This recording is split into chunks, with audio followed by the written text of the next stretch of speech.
Hello, j'espère que vous allez bien. J'espère que chez vous à la maison, tout se passe bien. Je viens auprès de vous comme chaque jeudi afin de vous présenter la personne que l'Éternel a jugé bon de pouvoir nous apporter la parole en ce jour. Et il s'agit du frère Arnold Katwala Batena. Il nous parle de vivre sans la peur. Alors, je vous demanderai beaucoup d'attention pour toi qui as de l'inquiétude, pour toi qui te demande qu'est-ce qui ne va pas dans ta vie, pour toi qui a beaucoup de soucis, pour toi qui te demande si on t'a oublié par le Seigneur, je te demanderai de suivre avec beaucoup d'attention. Tu auras la dose de motivation qui te fera énormément du bien. Bonne écoute. Bonjour peuple de Dieu, c'est le frère Arnold Katwala. Je tiens d'abord à remercier le Seigneur Jésus-Christ qui a permis à ce que je sois en face de vous pour vous parler de la pensée qu'il a mise en moi. Sans plus tarder, nous allons ouvrir nos Bibles dans le livre d'Ésaïe, dans le chapitre 53, au verset 1er. Je vais lire au nom de Jésus. Qui a cru à ce qui nous a été annoncé? Qui a reconnu le bras de l'Éternel? Le thème que nous allons exploiter aujourd'hui, c'est vivre sans la peur.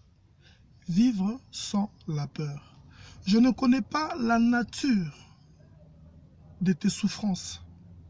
Je ne connais pas l'immensité de tes pleurs. Je ne connais pas la grandeur de ta peine. Mais je sais que Dieu est aux commandes. Je sais que Dieu est aux commandes. À cet instant, nous avons un homme dans le ciel qui nous représente. Il prie pour nous. Il est bien au-dessus. Il est bien au-dessus de tous nos problèmes et de toute principauté, de tout pouvoir satanique. Cet homme-là est au-dessus de ça. Sans plus tarder, je vais lire un verset biblique dans le livre de Matthieu, au chapitre 14, au verset 28 à 30. Je lis au nom de Jésus. Pierre lui répondit, « Seigneur, si c'est toi, ordonne que j'aille vers toi sur les eaux. » Et il dit, « Viens. » Pierre sortit de la barque et marcha sur l'eau pour aller vers Jésus. Mais voyant que le vent était fort, il eut peur. Et comme il commençait à s'enfoncer, il s'écria, « Seigneur, sauve-moi. » J'aimerais te dire que la peur a pour objectif de mettre le doute dans nos vies. La peur te désoriente. La peur t'enlève dans la vision de Dieu dans ta vie pour te dérouter.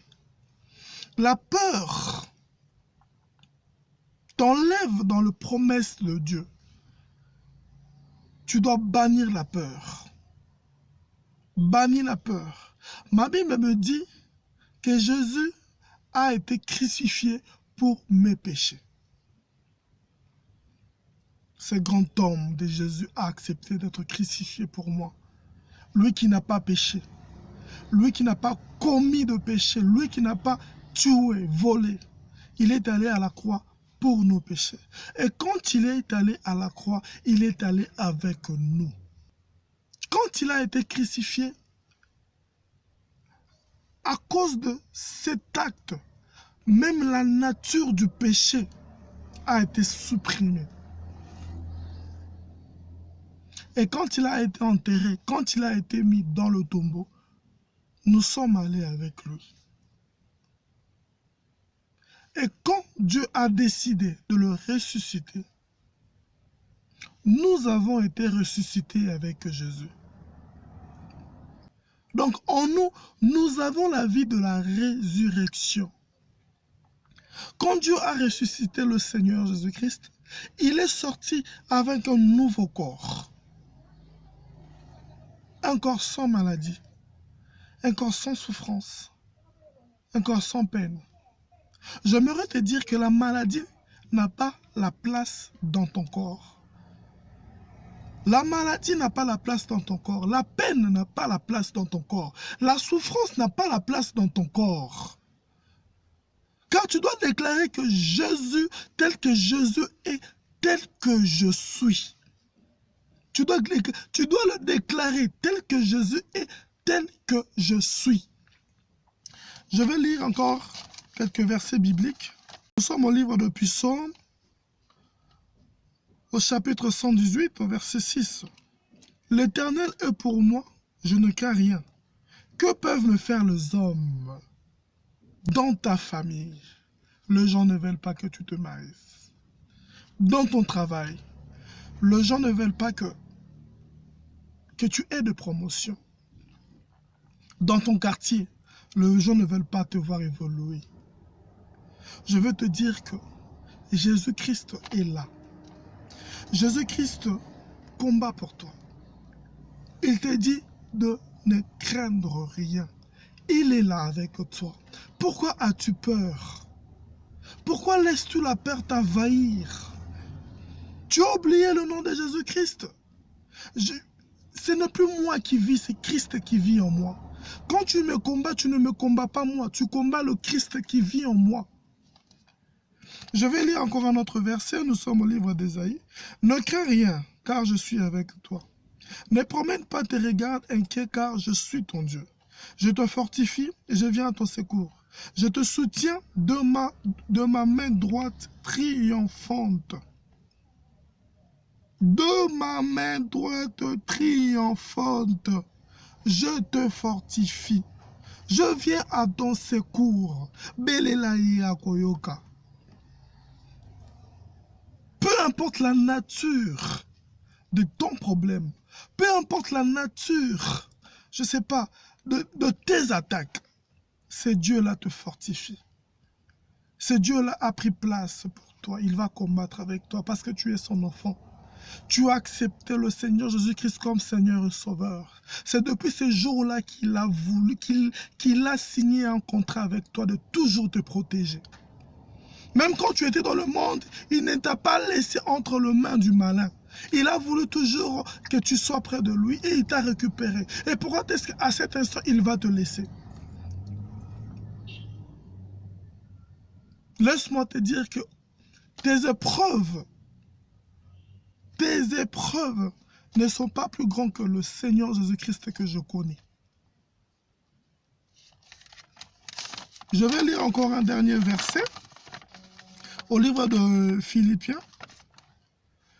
Ne vous inquiétez de rien, mais en toutes choses, faites connaître vos besoins à Dieu par de prières et de supplications avec des actions de grâce.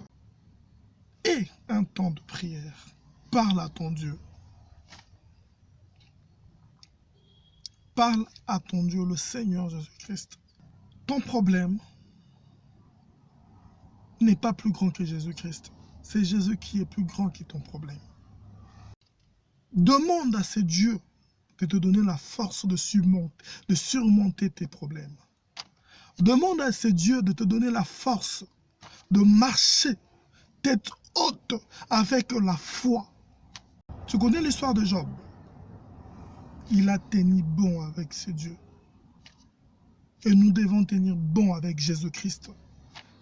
Il nous aime. Il veut marcher avec nous. Il a été crucifié pour nous. Nous avons le même chair avec lui. Quand nous prions, nous faisons un avec lui en esprit. Ce Dieu puissant, ce Dieu d'amour, ce Dieu de bonté existe toujours. Il est là cet instant. Toi qui n'as pas encore reçu le Seigneur Jésus-Christ comme Seigneur et Sauveur, il est temps de le recevoir. Il est temps de l'accepter. Et je te promets que si seulement si tu acceptes cet homme dans ta vie, tu n'auras plus à combattre parce qu'il combattra pour toi.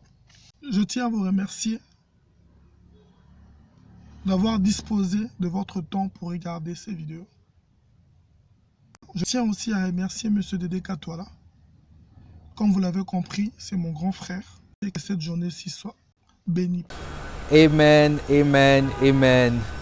Merci beaucoup, frère Arnold, pour ton exhortation motivatrice. Merci beaucoup d'avoir accepté notre invitation. Que le Seigneur te bénisse abondamment. Que le Seigneur se souvienne de toi pour ses conseils motivateurs, inspirés de l'Esprit Saint, pour pouvoir apaiser le cœur d'une personne qui nous a suivis. Alors, je ne vous prends pas beaucoup de temps. Je vous demanderai simplement, au-delà d'écouter, au-delà de regarder la vidéo, que le Seigneur Saint-Esprit nous aide à bien pouvoir mettre en application tous ces enseignements que nous recevons et que cela puisse être simplement pour la seule et l'unique gloire de notre Seigneur. Que l'Éternel vous bénisse. Au revoir.